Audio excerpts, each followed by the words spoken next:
Bienvenidos a Voz y Política con Khaled Barquero, la nueva forma de hacer periodismo.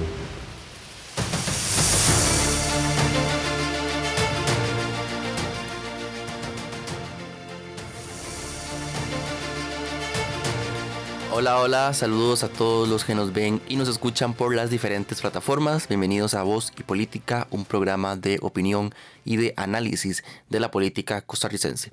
Hoy continuamos con nuestra serie de entrevistas con candidatos y candidatas a diputados en la próxima elección de febrero del 2026. Y para eso nos acompaña por acá Sigrid Segura. Sigrid es candidata a diputada en el segundo lugar de la provincia de Alajuela con el Frente Amplio. Muchísimas gracias, Sigrid, por aceptar la invitación y acompañarnos acá en ese espacio. Muchísimas gracias, Khaled, y un saludo a todas las personas que nos ven y nos escuchan. Okay. Sigrid, ella es bachiller en geografía y según leí en la página del Frente Amplio se define como ecologista, feminista y activista. Me gustaría que empezaras contándome que es activista, porque vieras que no lo encontré. Activismo en el espacio digital. Básicamente, a como hay personas que hacemos activismo en el territorio, también habemos personas que hacemos activismo en el territorio digital, que justamente en este momento es un espacio de mucha disputa, ¿verdad? Donde se ha distribuido muchísima desinformación, pero que también ha servido mucho para conectarnos y para comunicarnos como humanos, como sociedad. Aquí más o menos di una pequeña introducción de Sigrid, pero me gustaría que nos contaras de tus propias palabras quién sos vos. Sí, bueno, yo soy poaseña. Nací, crecí en San Pedro de Poás, de Alajuela. Ahí fue la escuela, la Pedro Aguirre. Ahí estudié también en el colegio. Estudié tanto en el colegio, en el Liceo de Poás, como el programa Nuevas Oportunidades. Estuve involucrada en luchas comunitarias por la defensa del agua, por ejemplo, por los derechos de las mujeres, en los movimientos tecnológicos, ¿verdad? Los movimientos digitales. Y pues cuando estaba todavía incluso en la escuela, me fui involucrando en movimientos y en luchas sociales, como la lucha contra el combo del ICE. En aquel momento estaba en cuarto grado de la escuela, recuerdo. Y había un agravante, ¿verdad?, donde se quería privatizar la institucionalidad, el Instituto Costarricense de Electricidad, que todavía hay intentos para hacerlo. Y me estuve involucrando, más adelante, me estuve involucrando también en las luchas contra el TLC, y ingresé a la universidad también en ese tiempo. Me involucré en los movimientos estudiantiles y ahí aprendí muchísimo más también.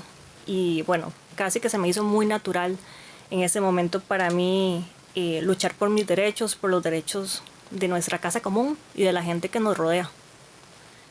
Sigrid, yo creo que para nadie es un secreto que ahorita una de las instituciones que goza de una evaluación no tan alta, ¿verdad?, es la Asamblea Legislativa, ¿verdad? Según la última encuesta del CIEP, no es la última, la encuesta del CIEP de septiembre de 2025, tiene una calificación de 4.5, sumamente bajo, ¿verdad? Y en momentos donde también, en general, meterse en política es convulso y se es para ganarse enemigos, incluso también, ¿verdad? Entonces, ¿por qué querer entrar a esta arena política? ¿Por qué querer ser diputada cuando también eso implica que la vida privada de nosotros sea ahora vida pública, ¿verdad? O la vida privada de las personas que aspiran sea ahora vida pública? ¿Por qué tomar la decisión de dar ese paso y lanzarse para diputada? Sí, Khaled, yo vengo de una generación rebelde, de una generación que se rebela contra la corrupción, que no está de acuerdo con que las cosas se hagan mal, que no está de acuerdo con que nos despojen de la educación, que nos despojen de la salud, que nos despojen del territorio incluso. Y llega un punto en el que uno siente que puede hacer algo más, ¿no? Yo llevo 13 años militando en el partido, en el Frente Amplio. Ahí me involucré en movimientos de mujeres, en los mismos movimientos de la juventud, en los movimientos territoriales, en mi cantón. Y uno va como aprendiendo también cómo funciona todo, ¿verdad? Y como juventudes también tenemos muchísimo que aportar a la Asamblea Legislativa. Es un espacio que lamentablemente ha disminuido la confianza en la población y eso hay que recuperarlo, porque eso justamente es democracia. Instituciones fuertes, que sirvan, que funcionen. ¿Para qué queremos una Asamblea Legislativa? Bueno, para que haga leyes que nos beneficien a todas las personas. No está ahí por estar. Igual pasa con el Poder Judicial, igual pasa con el Poder Ejecutivo. ¿Para qué son las instituciones al fin y al cabo? Para servirle a la gente. ¿En qué momento te involucraste en el Frente Amplio? ¿Verdad? Porque leí que ya llevas bastante rato ahí con ellos. ¿Y cómo ingresas? Ya más o menos me contaste unos antecedentes, pero Sí. ¿por qué tomas la decisión de entrar también en política? Te voy a contar, bueno, a mí se me hizo muy natural porque como yo venía de las luchas sociales, por ejemplo, del Combo del ICE, en aquel tiempo uno veía a don José Merino del Río movilizándose, ¿verdad?, en las luchas contra el Combo, en las luchas contra el TLC, y cuando ingreso a la universidad y me involucro de una manera muy fortuita en el movimiento estudiantil, encuentro compañeros que ya pertenecían al partido y de alguna manera se hizo muy natural porque yo venía yo cuando entré a la universidad yo no sabía mucho de cómo funcionaba la universidad, la administración pública. Y cuando yo entro a la universidad me topo con una maraña institucional y administrativa que yo no sabía cómo resolver. Yo soy la mayor de 3 hermanas y entonces a mí me tocaba ir abriendo camino. Uh-huh. Y en esa maraña fui aprendiendo y como en segundo o tercer año de la universidad, recuerdo que fui a hacer algunos trámites a la Federación de Estudiantes y me topé con muchísima gente que estaba pasando por problemas iguales a los míos. Yo era estudiante becada 11, y había muchas personas con beca 11 que estaban teniendo problemas con la asignación de becas y estaban metiendo apelaciones. Y yo ya sabía ese procedimiento porque me había pasado en los últimos 2 años haciendo apelaciones a diestra y siniestra.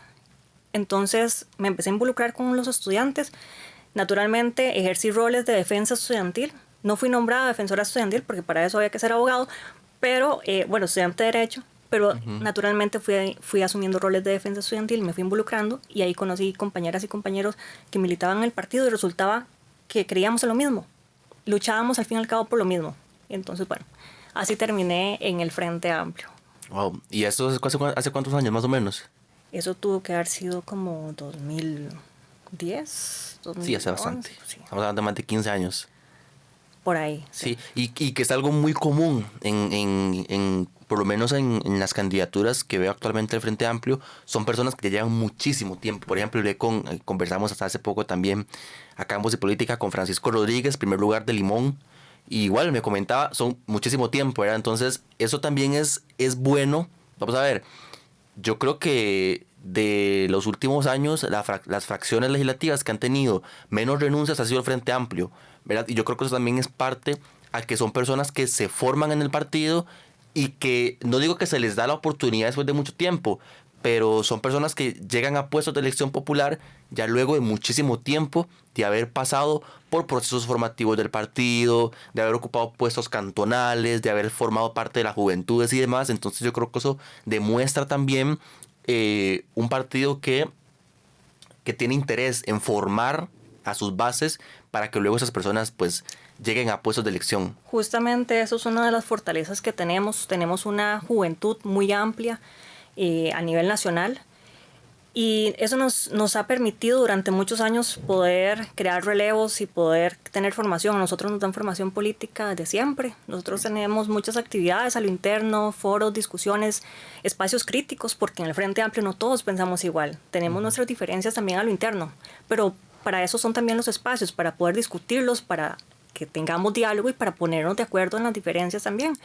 Claramente no son diferencias diametralmente opuestas, ¿verdad? Porque estamos en un mismo partido con una misma visión, pero de pronto puede ser que hayan diferencias como en cualquier sociedad, en cualquier espacio, en cualquier organización.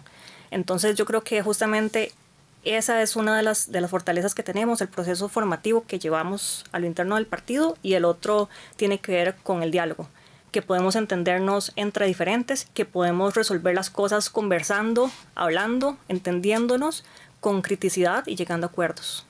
Sí, que de hecho era algo también que mencionaba recientemente en una entrevista don Ariel Robles, el candidato presidencial, que incluso por eso se llama Frente Amplio, porque es una amplitud de temas y ciertísimo.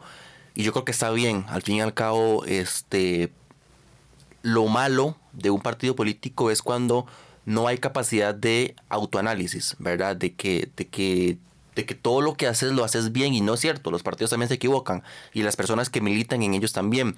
Y yo creo que ese tema, la diversidad de pensamiento es muy importante, porque no por ser un partido político y por ser 30 personas militando en el mismo partido político, hay que pensar igual. Y yo creo que también por eso es una de las ventajas que tiene nuestro país y que tiene nuestra democracia, y también es la diversidad de pensamiento, y que eso tampoco limita a que dos personas que militen en partidos distintos puedan contribuir a un proceso de formación de país. Hemos visto fracciones, 3 fracciones, unirse todos y presentar un único proyecto de ley, ¿verdad? ¿Por qué? Porque tal vez el tema va alineado a los 3 partidos y no son de la misma fracción, ¿verdad? Pero tienen esa capacidad de diálogo y análisis y decir, mira, hay que dejar las banderas a un lado, y yo creo que eso es ahorita sumamente importante. Sí, justamente yo creo que esta fracción legislativa del Frente Amplio ha sabido poner en operación esto que estás diciendo. Hemos visto cómo dentro de los 4 años se han aprobado proyectos importantísimos para el país en una fracción que no es la mayoritaria y que ha logrado tener proyectos de ley, que ha logrado tener acuerdos, que ha logrado además, hacer un control político muy bueno, ¿verdad? De los mejores controles políticos que tiene la Asamblea Legislativa, la investigación y el estudio que hacen nuestras compañeras diputadas y diputados es excelente. Yo realmente me siento muy orgullosa de formar parte de un partido que tiene la capacidad de tener esas diputaciones en la Asamblea Legislativa. Sí, y también precisamente eso te iba a comentar. Estaba recordando y hay mucha gente que no tiene un recuerdo muy grato de la fracción de la fracción del Frente Amplio de 2014, de la 2014-2018. Dicen que, bueno, yo no lo recuerdo mucho, ¿verdad? Pero dicen que fue una fracción muy complicada, ¿verdad? Fue una fracción muy difícil. E incluso también tuvo separaciones y demás. Luego viene don José María Villalta como único diputado, y luego entra esta fracción que ha sido una fracción muy sólida también, ¿verdad? Yo creo que eso también es de rescatar. ¿Cómo trabajar ustedes como futura fracción para dar esa misma sensación, para mantenerse sólidos? Es muy difícil.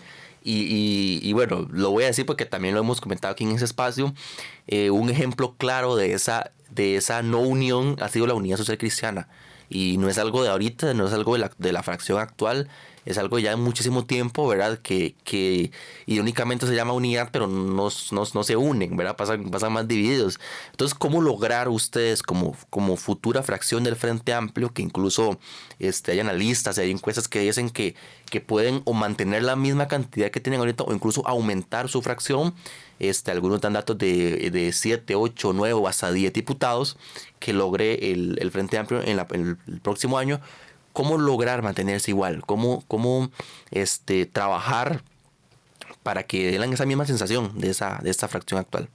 Sí, yo creo que es un reto, es un desafío, ciertamente. El partido ha sabido hacer el análisis a lo interno, la crítica interna también de lo que no ha funcionado o de lo que tal vez no ha funcionado como nosotros quisiéramos. Y yo creo que parte también de eso son los últimos 4 años que hemos vivido con esta fracción. Nos han dejado muchísimas experiencias valiosísimas, nos han dejado intercambios, aprendizajes que hemos tomado y que seguiremos tomando, por supuesto. Yo creo que la fracción que venga el próximo año tendrá justamente ese reto, pero a mí no me da, vamos a ver, yo confío y tengo mucha esperanza y confianza, porque conozco además a mis compañeras y compañeros que se están postulando a diputación, en que va a ser una fracción también muy unida y muy sólida. Nosotros, como lo hablamos antes, tenemos años de conocernos, de saber también cuáles son los estilos que tiene cada una y cada uno de nosotros. No es algo nuevo, no estamos improvisando, porque además tenemos compañeras que tienen mucha experiencia en luchas comunales, en luchas sociales, a nivel profesional. Tenemos académicos, hay de todo, hay una diversidad muy rica, y yo creo que eso nos ha permitido justamente tener esa solidez en la asamblea que tal vez otras fracciones pues no tienen, tal vez por el tema de formación, por la coacción política, porque además recordemos que estamos en una media crisis de partidos políticos, ¿verdad? Y eso no es solo en Costa Rica, sino también a nivel internacional. Yo creo que el Frente Amplio ha sabido mantenerse sólido, mantenerse como partido. La apuesta que estamos teniendo en la Asamblea Legislativa también es muy sólida. Son propuestas que yo creo que nos vienen a beneficiar a todas las personas como sociedad. No estamos beneficiando a grupos o sectores que nos están quitando derechos. Nuestros proyectos o nuestras propuestas realmente responden a la gente. Y eso yo creo que hace recordarnos también algo que no es nuevo, pero que a veces se nos olvida, y es que la unión hace la fuerza. Nada hacemos nosotros dividiéndonos, ¿verdad?, en un montón de partidos, que no creo que sea el caso en el Frente Amplio, pero ciertamente otros partidos les pasa que se dividen en 1000 partidos más y al fin y al cabo no tienen fuerza necesaria para avanzar con los proyectos. Yo creo que eso es algo muy importante que hay que mantener, recordar que si queremos sacar proyectos también hay que mantenerse unidos. ¿Cómo ir a convencer a un electorado o a unas personas que hoy en día apoyan fuertemente un gobierno, ¿verdad? Independientemente de todo lo que todos pensemos del actual gobierno, yo creo que también hay que aceptar que es un gobierno popular, ¿verdad? Independientemente de todo, y donde una gran mayoría de personas se siente identificada, les gusta ese estilo, ¿verdad? Otro caso es pues, su candidata que no logra aglutinar todo ese apoyo, pero donde la gente dice, yo no quiero volver al pasado, yo no quiero volver a lo que tenía antes, este nuevo modelo me gusta, ¿verdad? ¿Cómo ir a pelear contra eso? A mí no me gustaría ponerlo en términos de pelear, porque creo que la sociedad en general, o nuestra sociedad, está lo suficientemente llena de odio y de desinformación como para seguir peleando. No creo tampoco en ese matonismo y estos gritos que muchas veces salen los miércoles en Zapote. Yo creo que como seres humanos civilizados podemos hablar, podemos vernos a los ojos y podemos ponernos de acuerdo. Yo le apuesto mucho a la transparencia, al acceso a la información pública, a la lucha contra la corrupción. Porque si hay algo que puede desmentir la desinformación, es la confianza. ¿Y cómo generamos confianza? Abriendo las puertas, siendo transparentes. Eso es algo que yo sí le critico a este gobierno, es el tema de la transparencia, que si bien habla mucho de la lucha contra la corrupción, en las acciones no ha hecho nada, ha hecho lo contrario, ¿no? Y eso es algo que a mí me gustaría seguir impulsando en las propuestas que tenemos, que es justamente avanzar a una mayor transparencia. En Costa Rica no teníamos una ley de transparencia y acceso a la información pública hasta el año pasado. Incluso la ley que se aprobó no me parece tampoco la mejor. Yo apostaría por hacerle reformas y mejoras. Pero hay que avanzar todavía más. En una era de la información como la que estamos viviendo ahorita, tenemos fake news, tenemos desinformación, montajes ahora con inteligencia artificial. ¿Y cómo luchamos contra eso? Porque eso es una afrenta a la democracia. No es una afrenta hacia Rodrigo Chávez, no es una afrenta hacia Laura Fernández, no, es una afrenta hacia la misma democracia. Entonces yo lo apuesto mucho a la transparencia, a la rendición de cuentas. La rendición de cuentas no es solo hacer videitos de TikTok, no solo hacer conferencias los miércoles, la rendición de cuentas va más allá. Hay que publicar la información y hay que publicar también la información real, los datos reales de las cosas. Hay que generar mediciones. Este gobierno se ha quedado muy atrás en términos de medición, en términos de transparencia. La Comisión Nacional de Datos Abiertos y la Comisión Nacional de Gobierno Abierto, que son foros, coincidencia internacional incluso, han estado completamente invisibilizados en este gobierno. Entonces, yo le apostaría mucho a eso, a abrir las puertas de la casa y que la gente vea lo que hay, porque al fin y al cabo eso es de todos nosotros. Son servidores públicos, administran fondos públicos, le responden al público, a la gente. Okay. Y hablando de eso, precisamente, ¿en qué te centrarías a trabajar en caso de ser electa diputada? ¿Cuál sería una de tus prioridades? Ya hemos visto que estás o que has trabajado muy de lleno con todo lo que son datos y ciencia y demás, pero ¿cuál sería una de tus prioridades principales en caso de que los alajuelenses decidan elegirte como diputada? Yo creo que los datos y la tecnología permean todo lo que queramos trabajar actualmente, ¿verdad? Lo tenemos básicamente en distintas temáticas. Justamente a mí me gustaría trabajar el tema de tecnología fuertemente, que tiene que ver con dos enfoques en particular. Uno es la regulación de los datos, porque ahora estamos viendo que hay avances en materia de inteligencia artificial. Incluso hay 4 proyectos de ley sobre regulación de inteligencia artificial. La inteligencia artificial no se puede regular si no regulamos los datos. Incluso habría que hablar si es posible regular la inteligencia artificial, así como se regula el Internet. Uno regula telecomunicaciones, pero no se regula el Internet. Yo creo que es una discusión que hay que dar de cómo regular esto, pero primero pongámosle las 3 patas al banco. Datos, protección de datos personales y seguridad, ciberseguridad. Okay. Esas son las bases para poder avanzar.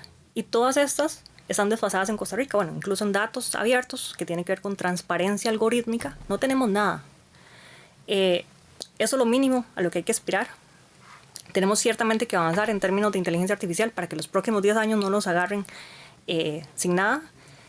Y una segunda línea que tiene que ver con la regulación de inteligencia artificial en áreas clave como seguridad, educación, salud, arte y política. Son áreas sensibles que hay que llegar a regular el uso de inteligencia artificial. En otras áreas me gustaría trabajar fuertemente el tema de educación.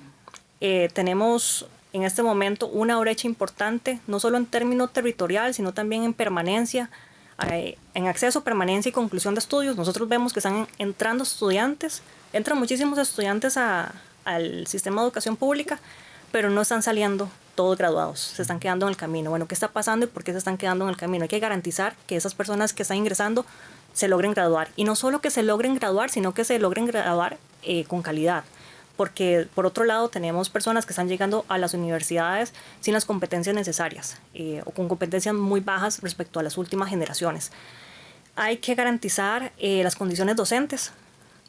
Para nadie es un secreto que los docentes en este país vienen teniendo deficiencias no solo salariales, sino también en las condiciones que tienen, y eso hay que fortalecerlo. Y hay que equiparar las condiciones de aprendizaje. Tenemos chicos, de nuevo, en temas de tecnología, tenemos chicos en este momento que están utilizando inteligencia artificial, ChatGPT y demás para hacer las tareas, pero no tenemos docentes capacitados para guiarles en esos procesos. Entonces, ¿qué es lo que pasa? Que probablemente vamos a aprender, algunos chicos van a estar utilizando la tecnología no de la mejor manera, ¿verdad? Pudiendo tener orientación pedagógica desde temprana. En este momento no lo estamos teniendo. ¿Qué es lo que dice la OCDE? Que la inteligencia artificial en la educación no necesariamente es buena. Puede ser buena si el proceso formativo tiene una persona docente que les oriente. Si no lo hay, incluso puede ser negativa. En términos de justicia, me gustaría también entrarle a la reforma al sistema judicial. Yo creo que la gente en este país está cansada de que no haya justicia oportuna. Hay que entrarle a las reformas. Es un tema probablemente denso y que va a llevar su discusión, pero hay que hacerlo porque ya no podemos esperar más. Hay que avanzar en transporte. Yo soy usuaria de transporte público y vivo frustrada todos los días de mi vida que me monto en un autobús en este país. No solo por las condiciones del transporte público, sino por las mismas presas que tenemos. Hay que entrarle al tema territorial, sí o sí. Tenemos muchas... Perdón. ¿Se fue? No. Perdón, es que escuché como que se me fue el sonido. Tenemos muchas brechas a nivel territorial en transporte público, pero en general es un desastre. Este país a nivel general es un desastre en transporte público. Y me gustaría también avanzar en materia de seguridad y materia laboral. En seguridad, bueno...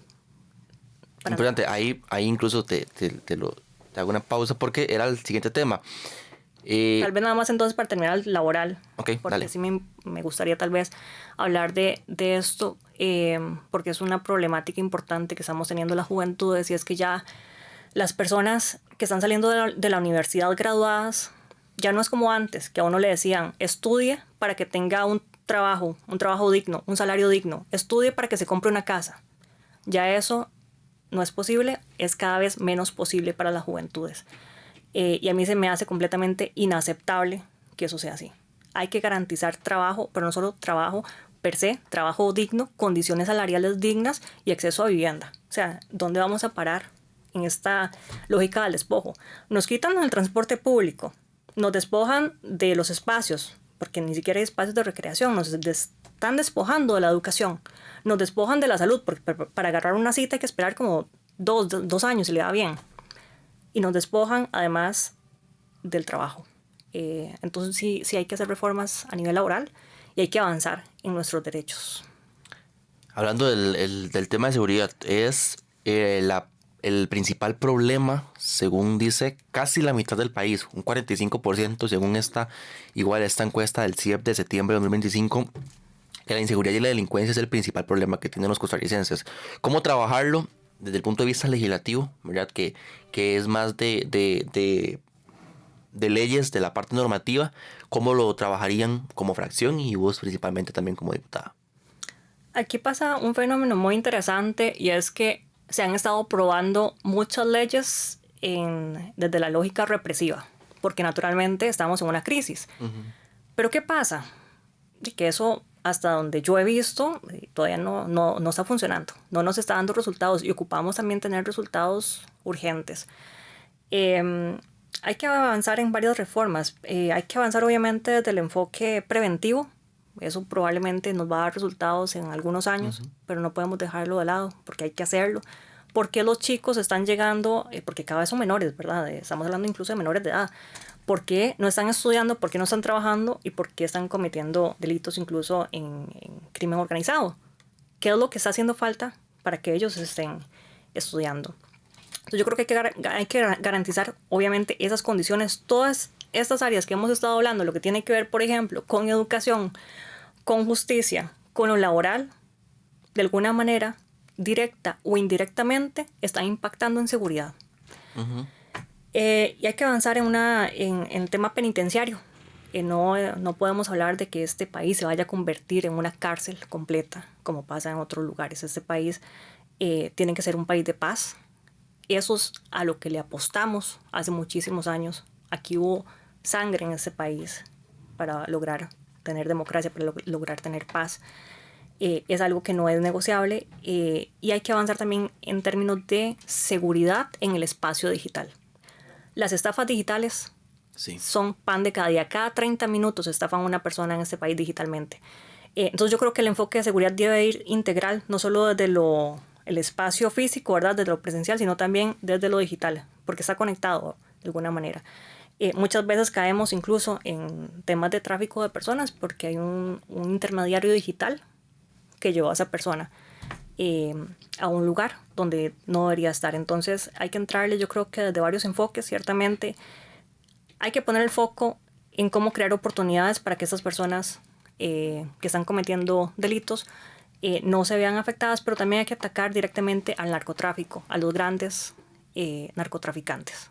Eso no es de la galletita que agarran ahí en el parque, no. Hay que atacar realmente a quienes están generando esta crisis de inseguridad. Ok. Sigrid, para ir aterrizando, la siguiente dinámica, la última sección de este episodio, consiste en una serie de proyectos de ley, algunos ya materializados como tal, y otros temas que andan en la opinión pública, que la gente comenta. Nuestra idea es conocer qué opinan los candidatos y candidatas sobre estos temas. Entonces, te voy a mencionar cada uno de ellos y vos me vas a indicar si estás a favor o si estás en contra únicamente. ¿Ok? Entonces vamos con el primero. Es un poco obvio, pero lo voy a preguntar. Jornadas de 12 horas. En contra. Proyecto de ley de armonización del sistema eléctrico. En contra. Norma técnica de aborto terapéutico.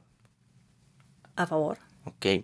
A favor o en contra del proyecto de ley de obligatoriedad de trabajo para los privados de libertad. En contra. Ok. A favor o en contra del Estado laico. A favor. A favor o en contra, apoyarías en caso de ser electa diputada la convocatoria a una Asamblea Nacional Constituyente.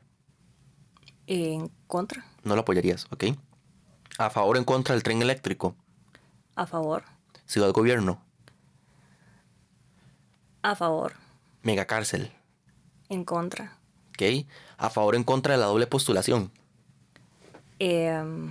¿Doble postulación para qué? Para cargos de presidente y diputados, incluso también podemos llevarlo al ámbito municipal. Hay personas que se lanzan para ser alcaldes y regidores a la vez. En contra. Okay. Incluso ya hay un proyecto de ley por ahí que quiere sancionar eso. Ahorita me hablabas un poco de reformas. ¿Apoyarías una reforma para la elección de magistrados? Sí, bueno, habrá que ver la reforma, obviamente. Ok. Una posible reforma para la elección de diputados. Ya recientemente se presentó un proyecto de ley que busca aceptar candidaturas independientes. ¿Apoyarías alguna otra reforma? Podría para apoyar, la elección? o sea, una reforma. Esa en particular, no, pero podría apoyar otra reforma. ¿A favor o en contra de la reelección presidencial continua? En contra. Supongo que también estás en contra de la indefinida. Sí. Ok. Legalización de la marihuana para uso recreativo. A favor. Y TLC con Israel. En contra. Ok. Sí, cabe mencionar que, ¿verdad? Eso es muy blanco y negro. Hay algunos ahí que yo diría, depende. Sí, son ¿verdad? un análisis. Depende. Te dejo un espacio corto, breve, por si te querés referir a alguno de todos, ahí un poco más a detallito. Bueno, de los que me comentaste, sí me parece importante el tema de las jornadas de 12 horas. Yo creo que a mí, como te lo dije antes, me parece inaceptable que nos quieran hacer trabajar más horas sin pago de horas extra. Yo creo que incluso deberíamos apostarle a más, no solo a defender derechos que son básicos, que los adquirimos hace más de 100 años, no es posible retroceder en derechos y más bien avanzar a los derechos de la juventud. Tenemos derecho a trabajar, tenemos derecho a tener un salario digno, ¿por qué no? No estamos pidiendo millones, es un salario digno que nos dé para comer, que nos dé para estudiar, para tener medicina, para poder salir los fines de semana y ir con los amigos a tomarnos algo, para poder movilizarnos. Entonces yo creo que ese proyecto justamente se me hace muy, muy lamentable que hayan personas o que hayan diputaciones, fracciones que quieran minimizar nuestros derechos, pero creo que es necesario también no solo defender, ¿verdad? la propuesta para que no avance, sino proponer nuevas formas más bien de avanzar en derechos para las juventudes. Perfecto, Sigrid. Muchísimas gracias por aceptar este espacio de conversación acá en Voz y Política. Este es un espacio que estamos creando para conversar, que ya tenemos rato, pero que estamos conversando con distintos candidatos y candidatas con el fin de conocer qué piensan, qué apoyan, para que la ciudadanía tenga un mejor criterio e insumos para enterarse de las opciones que aspiran a gobernarnos en el 2026. Entonces, para nosotros es un gusto que haya sido parte de esto y agradecerte una vez más. Muchísimas gracias, Khaled. Yo quisiera enviar un mensaje a todas las juventudes que nos escuchan y a todas las personas de que ojalá se acerquen a seguirnos a las actividades. Mañana vamos a estar recorriendo también la provincia. En Alajuela hemos estado por varios cantones y hacerles un llamado de si queremos seguir con el pasado, con el PLN, el PUSC, el PAC, que nos trajo muchísimas decepciones, si queremos seguir en este desorden que nos tiene ese gobierno o si tenemos la esperanza de tener algo mejor. Una mejor Costa Rica, una Costa Rica digna para todas las personas. Muchísimas gracias. Perfecto, Sigrid. Y a ustedes también, muchísimas gracias por acompañarnos en un episodio más de Voz y Política. Recuerden que pueden ver este episodio, los anteriores y también los próximos en todas nuestras plataformas, en YouTube y también en Spotify. Gracias y nos vemos y nos escuchamos la próxima semana. Chao.